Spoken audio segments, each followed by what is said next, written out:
ಇತ್ತೀಚಿನ ಸಂಚಿಕೆಗಳನ್ನು ಜಾಹೀರಾತಿನ ಕಿರಿಕಿರಿ ಇಲ್ಲದೆ ನೋಡಿ. ಭಾರತ ರತ್ನ ಡಾಕ್ಟರ್ ಭೀಮರಾವ್ ಅಂಬೇಡ್ಕರ್ ಅವರಿಗೆ ಕೋಟಿ ಕೋಟಿ ನಮನ. ಇವರ ಜೀವನವನ್ನು ಆಧರಿಸಿ ಈ ಧಾರಾವಾಹಿಯನ್ನು ನಿರ್ಮಿಸಲಾಗಿದೆ. ರಾಷ್ಟ್ರಕ್ಕೆ, ರಾಷ್ಟ್ರದ ಜನರಿಗೆ ಅಂಬೇಡ್ಕರರ ಕೊಡುಗೆ ಅಪಾರ. ಹಲವಾರು ಅಧಿಕೃತ ಪುಸ್ತಕಗಳನ್ನು ಆಧರಿಸಿ ಈ ಕಥೆಯನ್ನು ತಮ್ಮ ಮುಂದೆ ಇಡಲಾಗಿದೆ. ಈ ಧಾರಾವಾಹಿಯನ್ನು ವಾಹಿನಿಯು ನಿಷ್ಠೆಯಿಂದ ನಿರ್ಮಿಸಿದ್ದು, ಬಾಬಾ ಸಾಹೇಬರ ಜೀವನ ಮತ್ತು ಸವಿಸಿದ ಹಾದಿ ಪ್ರತಿಯೊಬ್ಬರಿಗೂ ಸ್ಫೂರ್ತಿ ನೀಡುತ್ತದೆ ಎಂಬುದನ್ನು ವಾಹಿನಿಯು ಬಲವಾಗಿ ನಂಬಿದೆ. ನೋಡು ಭೀಮಾ, ವಯಸ್ಸಾಗ್ತಾ ಆಗ್ತಾ ಒಂದು ವಿಷಯ ಚೆನ್ನಾಗಿ ಅರ್ಥ ಆಗ್ತಾ ಇದೆ. ಈ ಮೇಳು ಕೀಳು ಅನ್ನೋದೆಲ್ಲ ಕೇವಲ ಜಾತಿ ಮಾತ್ರ ಅಲ್ಲ, ಎಲ್ಲ ಕಡೆ ಇದೆ. ಮಿಗಿಲಾಗಿ ಮನುಷ್ಯನ ಹುಟ್ಟಲ್ಲೇ ಬಂದಿದೆ. ಎಲ್ಲ ಕಡೆ ಭೇದ ಭಾವ ಮಾಡ್ತಾನೆ. ಈ ಜಗತ್ನಲ್ಲಿ ಬಾಲ ಅಂತವ್ರು ಹೆಚ್ಚಿರೋದು. ಹೆಂಡತಿ ಆದವಳನ್ನ ಸದಾ ಕೀಳಾಗಿ ನೋಡೋದು. ಉದಾಹರಣೆಗೆ ಇವ್ರನ್ನೇ ತಗೋ, ಬಾಲ ಮತ್ತು ಅವನ ಹೆಂಡತಿನೇ ಅಂತ ಇಟ್ಕೋ. ಬಾಲ ಮೇಲ್ಜಾತಿ ಅನ್ಕೊಳ್ತಾನೆ, ಮತ್ತವನ ಹೆಂಡತಿ ಕೆಳಜಾತಿಯವಳಾಗ್ತಾಳೆ. ಆದ್ರೆ ಇದೆಲ್ಲ ಕೊನೆ ಆಗ್ಲೇಬೇಕು. ಪ್ರತಿಯೊಬ್ಬರಿಗೂ ಸಮಾನವಾದ ಅಧಿಕಾರ ಸಿಗಲೇಬೇಕು. ಎಲ್ಲರೂ ಸಮಾನರಾಗಬೇಕು.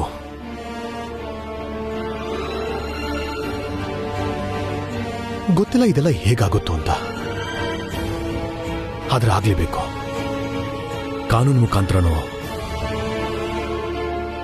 ಅಥವಾ ಆಂದೋಲನ ಮುಖಾಂತರನೋ ಅಥವಾ ಸಂಸ್ಕಾರದ ಮುಖಾಂತರನೋ ಹೇಗೋ ಒಂದು ಆದ್ರೆ ಆಗ್ಲೇಬೇಕು. ನೋಡು ಭೀಮಾ, ನನ್ನ ಇಡೀ ಜೀವಮಾನದಲ್ಲೇ ಭೀಮಾಬಾಯಿನ ನಾನು ಯಾವತ್ತೂ ಕೀಳಕ್ ಭಾವಿಸಿಲ್ಲ. ಯಾವತ್ತೂ ಕೂಡ ಜೀಜಾಬಾಯಿ ಮತ್ತು ನನ್ನ ಸಂಬಂಧ ವ್ಯಕ್ತಿಗತವಾಗಿ ಆದ್ರೂ ಹೇಗಾದ್ರೂ ಇರಲಿ, ಆದ್ರೆ ಒಬ್ಬ ವ್ಯಕ್ತಿಯಾಗಿ ನಾನು ಯಾವತ್ತೂ ಅವಳನ್ನ ಕೀಳು ಅನ್ನೋ ಭಾವನೆಯಿಂದ ಯಾವತ್ತೂ ನೋಡಿಲ್ಲ. ಅದೇ ತರ ನೀನು ಸಹ ರಮನ ಯಾವತ್ತೂ ಕೀಳಾಗಿ ಯಾವತ್ತೂ ಭಾವಿಸ್ಬೇಡ ಭೀಮಾ.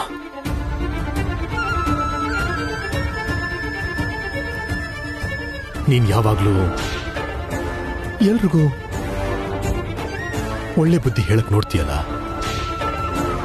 ಅದೇ ತರ ಈ ವಿಷಯನು ಜನರ ಕಿವಿಗೆ ಹಾಕು. ಎಲ್ರೂ ಸಮಾನವಾಗಿ ಕಾಣಲೇಬೇಕು ಅಂತ. ಎಲ್ರೂ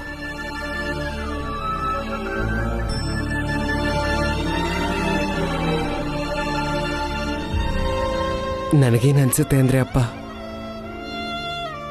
ಸಮಾನತೆ ಅನ್ನೋದನ್ನ ಭಾವಿಸೋದಕ್ಕಿಂತ ಸಮಾನತೆ ಅನ್ನೋದು ಅಧಿಕಾರದ ವಿಷಯ.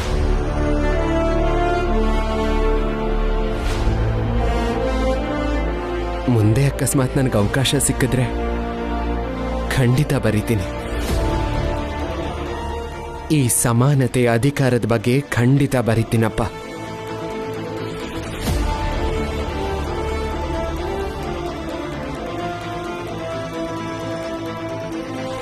ತಗೊಳ್ಳಿ, ಬರೀರಿ. ಇದ್ರಲ್ಲಿ ಮುಂದೆ ಜೀವನ ಚರಿತ್ರೆ ಬರೆದಾಗ ನೀವೇನು ಮರಿಬಾರ್ದು.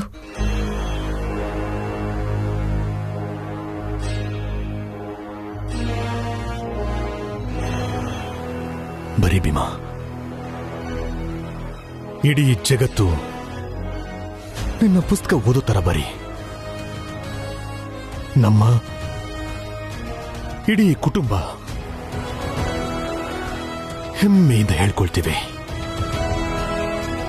ಈ ಪುಸ್ತಕದ ನಿರ್ಮಾಣ ಎಷ್ಟೋ ವರ್ಷಗಳ ಹೋರಾಟದ ಫಲ ಅಂತ.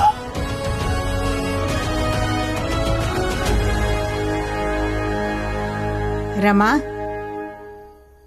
ತಗೊಂಬಗಳೇ ಈ ಊಟ. ಸರಳಂಗೂ ಕೊಡು. ತಗೋ.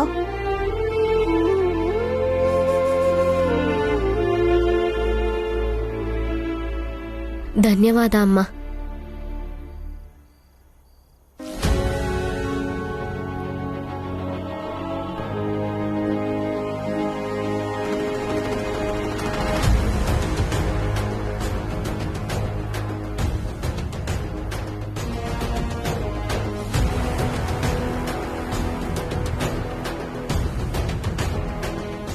ಗೊತ್ತಿಲ್ಲ, ಭೀಮಾ ಸಣ್ಣ ವಯಸ್ಸಿಂದ ಬರೀತಾ ಇದ್ದಾನೆ. ಸಮಾಜ ಇವನ್ನ ಬರಹದಿಂದ ಬದಲಾಗುತ್ತೋ ಇಲ್ವೋ ಗೊತ್ತಿಲ್ಲ. ಆದರೆ ಬದಲಾವಣೆ ಕಾಣಲೇಬೇಕು. ಆದ್ರೆ ನನ್ನ ಮಗ ಬರಿತಾ ಇದ್ದಾನೆ ಅಂತಲ್ಲ, ಭೀಮಾ ಬರೆದಿರೋದನ್ನ ಸಮಾಜ ಅಳವಡಿಸ್ಕೊಂಡ್ರೆ ಖಂಡಿತ ಉತ್ತಮ ಸಮಾಜ ಆಗೋದ್ರಲ್ಲಿ ಯಾವುದೇ ಸಂಶಯವಿಲ್ಲ.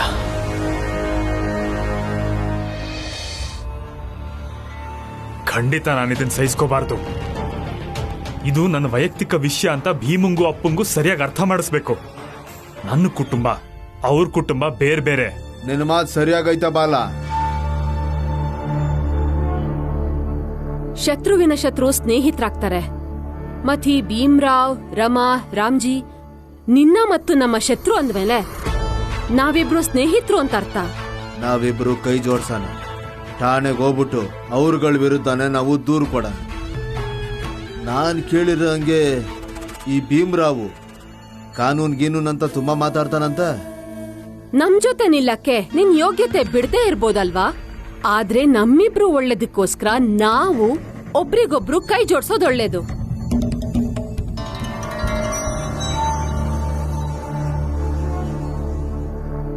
ಸರಿ, ಹಾಗಾದ್ರೆ ಜೊತೆ ಆಗೋಣ, ಕೈ ಕೈ ಜೋಡ್ಸೋಣ. ಕೊಡಿ.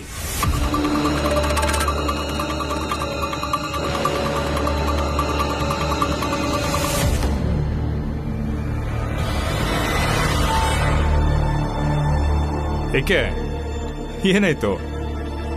ಇವಾಗ ತಾನೇ ಕೈ ಜೋಡ್ಸೋ ಮಾತಾಡ್ತಿದ್ರಿ. ಕೈ ಕೊಡಕ್ ಕಷ್ಟ ಆಗ್ತಿದ್ಯಾ? ಅದಕ್ಕೆ ನಾವು ಒಂದಾಗೋ ಮಾತೆಲ್ಲ ಬಿಟ್ಬಿಡಿ. ಇನ್ನೊಂದು ವಿಷಯ, ಭೀಮ್ರಾವ್ ನನ್ನ ತಮ್ಮ, ರಮಾ ನನ್ನ ತಮ್ಮನ ಹೆಂಡತಿ, ರಾಮ್ಜಿ ನಮ್ಮ ಅಪ್ಪ, ಶತ್ರು ಅಲ್ಲ. ನಿಮ್ ದಾರಿ ನೀವ್ ನೋಡ್ಕೊಳ್ಳಿ, ನನ್ನ ದಾರಿ ನಾನು ನೋಡ್ಕೋತೀನಿ. ಮತ್ತೆ ನಾವು ಹೇಳಿದ್ರಲ್ಲ ಯೋಗ್ಯತೆ ಅಂತ, ನಿಮ್ಮಿಬ್ರು ಯೋಗ್ಯತೆ ನನಗಿಂತ ಕೆಳಮಟ್ಟದಲ್ಲಿದೆ. ನೀವಿಬ್ರು ನನ್ನ ಹತ್ರ ಬಂದಿರೋದು ಸಹಾಯ ಕೇಳ್ಕೊಂಡು, ನಾನ್ ಬಂದಿರೋದಲ್ಲ.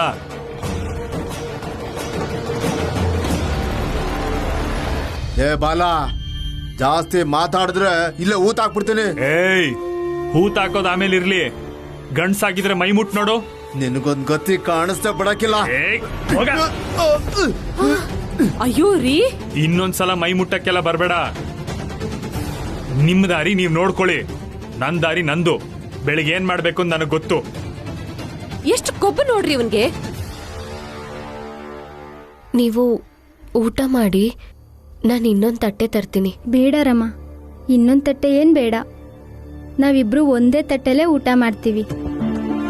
ನಾವಿಬ್ರು ಒಂದೇ ದೋಣಿಲ್ ಪ್ರಯಾಣ ಮಾಡ್ತಿರೋರು, ಗಂಡನಿಂದ ಹಿಂಸೆಗೆ ಒಳಪಟ್ಟಿರೋರೆ, ಇಬ್ರು ಅಸಹಾಯಕರು, ಇಬ್ರು ನಿನ್ ಸಹಾಯ ಕೇಳಿ ಬಂದು ನಿಂತಿರೋರು. ಹೌದು ರಮ, ನೀನಿಲ್ಲೇ ಇರು, ನಮ್ ಜೊತೆ ಮಾತಾಡ್ತಿರು.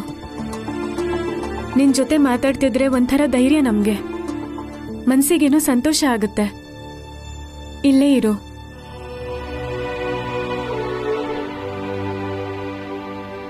ಇಲ್ಲಿ ತನಕ ನೀವಿಬ್ರು ಏನಾದ್ರೂ ಆಗಿರಿ, ಆದ್ರೆ ಈಗ್ಲಿಂದ ನೀವಿಬ್ರು ಯೋಧರು, ನಿಮ್ ಹಕ್ಕಗೋಸ್ಕರ ಹೋರಾಡ್ತಿರೋ ಯೋಧರು.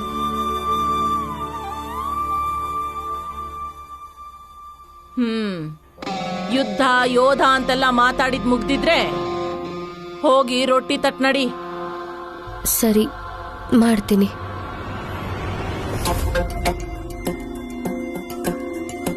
ಇವಳಿಗೆ ಈ ಮನೇಲಿ ಒಂದಿಷ್ಟು ಗೌರವ ಇಲ್ಲ. ಯಾರಾದ್ರೂ ರೊಟ್ಟಿ ತಟ್ ಹೋಗು ಅಂದಿದ್ದೆ ಹೋಗಿ ರೊಟ್ಟಿ ತಟ್ತಾಳೆ ಇವಳು. ಇನ್ನು ನಿಮ್ಮಿಬ್ರು ಗೌರವನ ಹೇಗ್ ಕಾಪಾಡ್ತಾಳೆ ಇವಳು? ಭಿಕ್ಷೆ ಬೇಡ ತಂದಿರೋ ಊಟ ಇದು.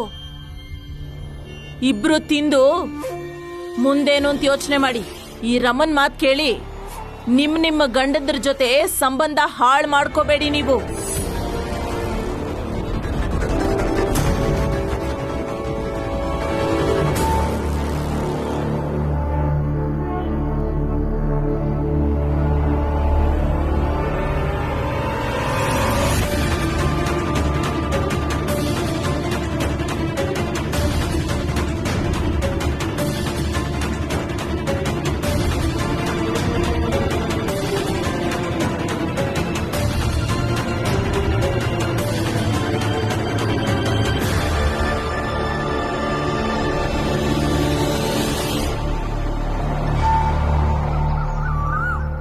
ರಾಮ್ಜಿ, ರಾಮ್ಜಿ, ರಾಮ್ಜಿ. ಹಾ ಬಂದೆ.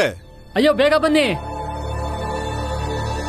ಏನಾಯ್ತು? ನಿಮ್ ಮಗ ಬಾಲ ಏಟ್ ಮಾಡ್ಕೊಂಡು ಮಲಗಿದ್ದಾರೆ. ಏನು? ಬಾಲನ್ಗೆ ಏಟಾಗಿದೆಯಾ?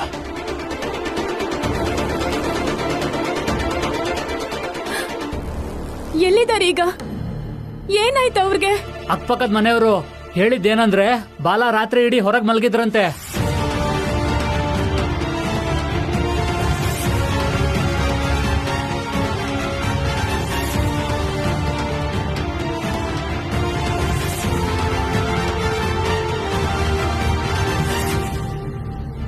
ಹೋಗ್ಲಿ ಬಿಡು, ಇವರೆಲ್ಲ ಇವ್ರ ನಾಟಕಕ್ಕೆ ನಾವ್ಯಾಕೆ ಹೋಗ್ಬೇಕು? ಇಂಥ ಸಾವಿರಾರು ನಾಟಕನ ನೋಡ್ಕೊಂಡು ಬಂದಿದ್ದೀನಿ ಅತ್ತಿಗೆ. ನಂಗೇನು ವ್ಯತ್ಯಾಸ ಅನ್ಸಲ್ಲ. ಸರಿ ಬಿಡು, ಬರ್ಲಿ ಮನೆಗೆ. ನಾನು ಇವ್ರಿಗೆ ಸರಿಯಾಗಿ ಬುದ್ಧಿ ಕಲಿಸ್ತೀನಿ.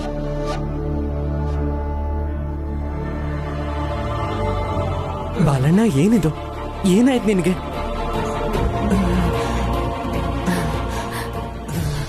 ಬಾಲ, ಇದೇನಾಯ್ತು?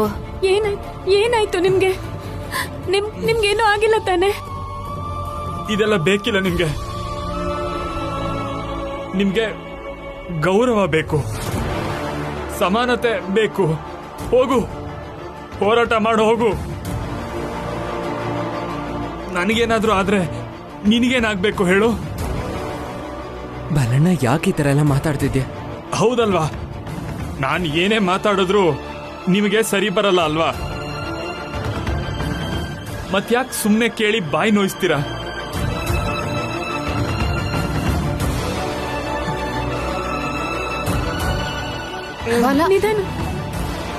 ಬಾಲ, ಹುಷಾರು ಕಂದ. ಎಲ್ರೂ ಹೋಗಿ ಇಲ್ಲಿಂದ. ನನ್ಗೇನು ಆಗಿಲ್ಲ. ಇಲ್ಲ, ನಾನ್ ನಿಮ್ಮನ್ ಬಿಟ್ಟು ಎಲ್ಲೂ ಹೋಗಲ್ಲ. ಆವತ್ತೆ ಬಿಟ್ಟು ಹೋಗಿದ್ಯಲ್ಲ.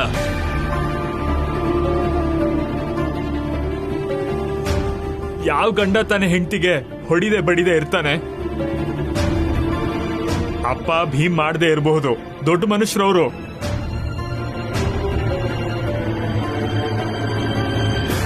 ಆದ್ರೆ ಈ ಜಗತ್ತಲ್ಲಿರೋದು ದೊಡ್ಡ ಮನುಷ್ಯರು ಮಾತ್ರ ಅಲ್ಲ. ದೊಡ್ಡ ಮನುಷ್ಯರ ಜೊತೆ ನಮ್ಮಂಥ ಸಾಮಾನ್ಯ ಜನರು ಇರ್ತಾರೆ. ನಾನೊಬ್ಬ ಸಾಮಾನ್ಯ ವ್ಯಕ್ತಿ, ನೀನು ದೊಡ್ಡ ವ್ಯಕ್ತಿ ಆಗೋಗು. ಎದ್ದೇಳ್ಬೇಡಿ ಇರಿ, ಕೋಪ ಮಾಡ್ಕೋಬೇಡಿ. ನೋಡು, ಕೋಪದಲ್ಲ, ನಿಧಾನವಾಗಿ ಪ್ರೀತಿಯಿಂದಾನೇ ಹೇಳ್ತಿದ್ದೀನಿ. ನನ್ ಜೊತೆ ಇರ್ತೀನಿ ಅಂತ ಆದ್ರೆ ಇವ್ರ ಜೊತೆ ನನ್ನ ಸಂಬಂಧ ಹೇಗಿದೆಯೋ ಅಷ್ಟೇ ಸಂಬಂಧ ನೀನು ಇಟ್ಕೋಬೇಕು.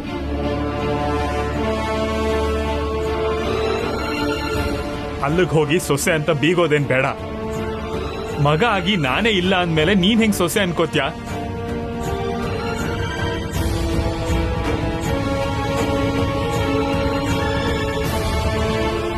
ಬಾಲ, ನಾನ್ ಹೇಳೋದನ್ನೇ ಹೇಳಿದೀನಿ, ಉಳಿದಿದ್ದೆಲ್ಲ ನಿಮ್ಮಿಷ್ಟ.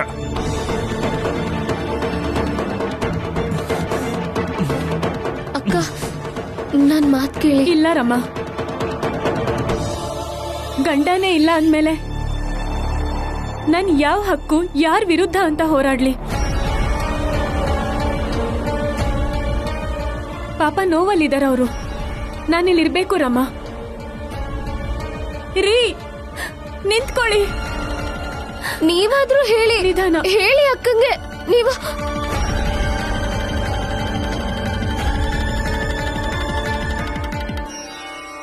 ಬಲ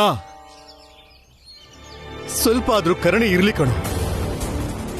ಅವನ್ ದೊಡ್ಡ ಮಗನ ಮನಸ್ಸಲ್ಲಿ ಇನ್ನೂ ಪ್ರೀತಿ ಹಾಗೆ ಇದೆ ಕಣೋ. ಕೇಳಿಸ್ತಾ ಇದೀಯಾ ಬಾಲ?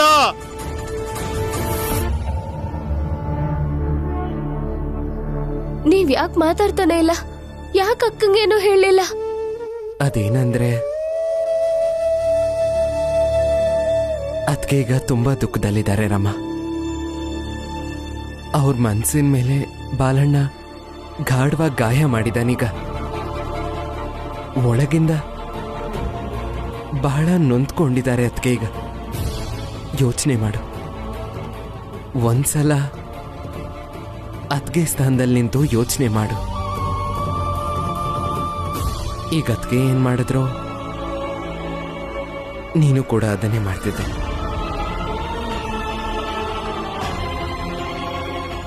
ನೆನ್ಪಿದ್ಯಾ ನಿನಗೆ? ಮಂಚಯ್ಯಣ್ಣ ಅಷ್ಟು ದೊಡ್ಡ ತಪ್ಪು ಮಾಡಿದ್ರು, ಆದ್ರೂ ಕೂಡ ಸರ್ಸಮ್ಮ ಅವ್ರ ದೊಡ್ಡ ಮನ್ಸಿಂದ ಅವರನ್ನ ಕ್ಷಮಿಸಿದ್ರು. ಹೀಗ್ ಗಂಡ್ಸಾದವನು ಅವನಿಗೆ ನೋವು ಮಾಡ್ಕೊಂಡು ಹೆಣ್ಣಿನ ಮನ್ಸ್ ಮೇಲೆ ಗಾಯ ಮಾಡ್ಬೋದು. ಗಂಡ್ಸಾದವರು ಏನ್ ಬೇಕಾದ್ರೂ ಮಾಡ್ಬೋದಾ? ಇದೇ ಹೆಣ್ಣು ಮಕ್ಳಿಗೆ ಅರ್ಥ ಆಗ್ಬೇಕಾಗಿರೋದು. ನ್ಯಾಯ ಮತ್ತೆ ಹಕ್ಕಿಗೋಸ್ಕರ ನಡೆಸೋ ಹೋರಾಟನ ಭಾವುಕರಾಗಿ ಬಿಟ್ಟು ಹೋಗ್ಬಾರ್ದು. ಹೆಣ್ಮಕ್ಳು ಸಮಾನತೆಗೆ ಹೋರಾಟ ನಡೆಸ್ದಾಗ್ಲೆಲ್ಲ ಗಂಡಸರು ಭಾವನೆಗಳ ಜೊತೆ ಆಟ ಆಡೋದಕ್ಕೆ ಶುರು ಮಾಡ್ತಾರೆ. ಈ ಆಟನ ಹೇಗ್ ಮೀರಿಸಿ ನಿಂತ್ಕೋಬೇಕು, ಇದಕ್ಕೆ ಹೇಗ್ ಉತ್ತರ ಕೊಡಬೇಕು ಅಂತ ಹೆಣ್ಣು ಮಕ್ಕಳೇ ನಿರ್ಧಾರ ಮಾಡಬೇಕು. ಹೇಗಾದ್ರೂ ಇದರಿಂದ ತಪ್ಪಿಸ್ಕೋಬೇಕು.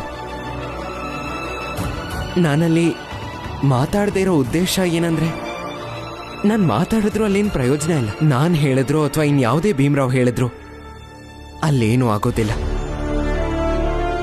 ಹೆಣ್ಣು ಮಕ್ಕಳೇ ಯೋಚನೆ ಮಾಡಬೇಕು, ಅವರೇ ಮಾತಾಡಬೇಕು, ಅವರೇ ಹೋರಾಟನೂ ಮಾಡಬೇಕು.